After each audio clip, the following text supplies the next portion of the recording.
The overall goal of this procedure is to visualize cell cycle activity in postnatal cardiomyocytes and to determine their nuclearity. This method can help answer key questions in the cardiac regeneration field, such as, does a cardiomyocyte really divide, or does it just increase its ploidy or become multinucleated? The main advantages of this technique are that the M phase of the cell cycle can be visualized in high spatio-temporal resolution and that cardiomyocyte nuclei can be identified by fluorescence. Demonstrating the procedure will be Patricia Freitag, a technician from our laboratory.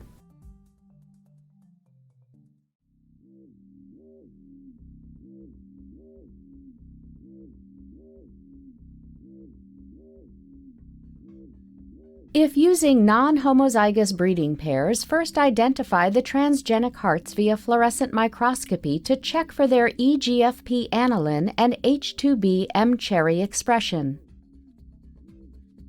EGFP-anillin nuclear signals can be most easily detected at the edges of the atria by focusing through its tissue layers. To isolate the cardiomyocytes, place the appropriate number of hearts in 1.5 milliliter reaction tubes containing 1 milliliter of enzyme mix from a neonatal heart dissociation kit and cut the hearts into small pieces with scissors.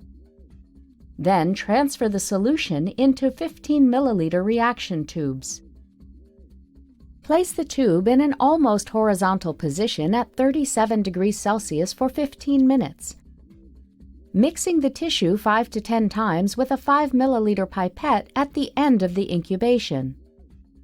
At the end of the third digestion,